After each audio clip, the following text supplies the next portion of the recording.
Hello, my name is Renata Titova and I'm from R791, and as always I want to present you my analysis of the book The Reader by Bernhard Schlink. Bernhard Schlink is a German lawyer and writer. He was born in 1944, so it's clear that he was and he is interested in the topic of internal conflict of the second generation. He wanted simultaneously to understand the origins of the crime committed by the generation of his parents and to condemn it. The title of the book is The Reader, but it has nothing to do with the meaning of the book. The main characters of the book are Michael, a 15-year-old boy who fell in love with Hannah, Michael and Hannah.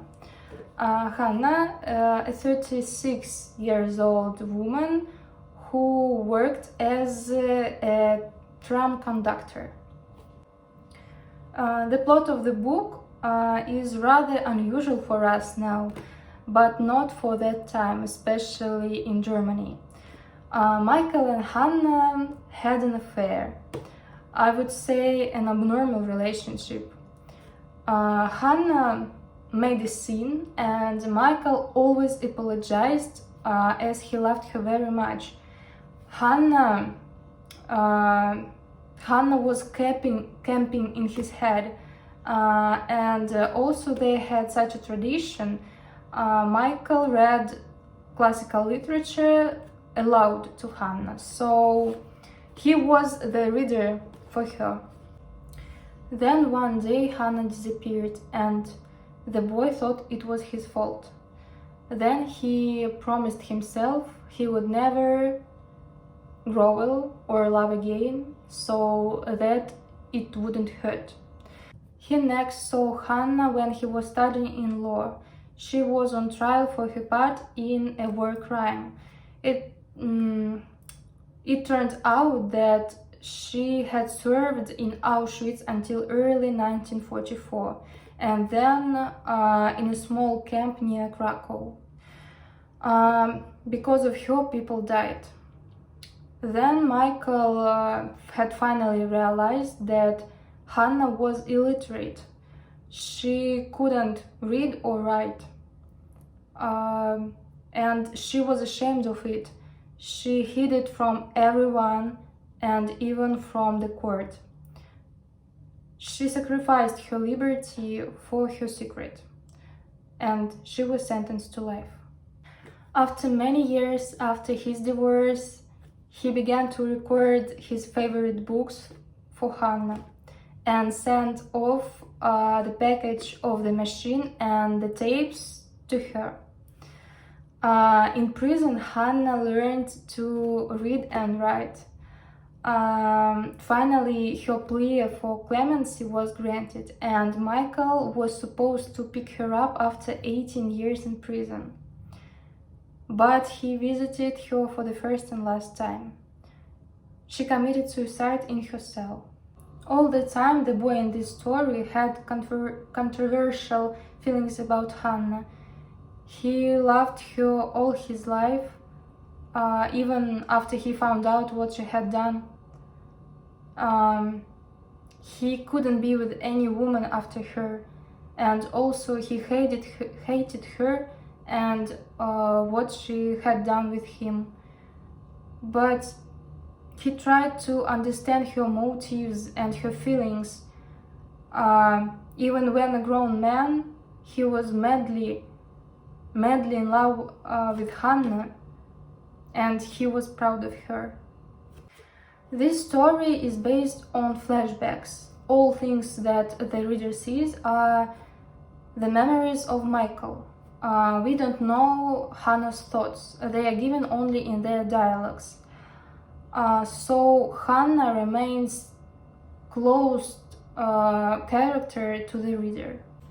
The story raises various questions. For example, is it possible to sympathize with one who served the Nazis? Is it worth helping a person if he's not trying to save himself? Who is to blame for what happened in the Third Reich? Why did people kill? Those Nazi actions were described like, he is doing his work. He doesn't hate the people he executes. He is not taking revenge on them.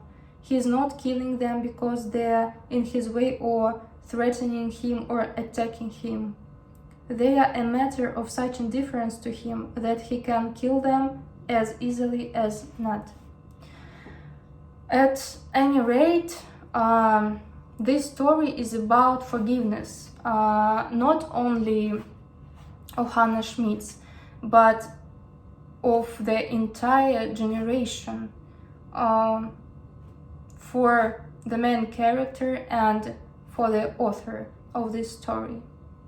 The author wrote that children of that time couldn't ask about the Nazi times. They felt collective guilt for themselves and for their parents. Despite the fact that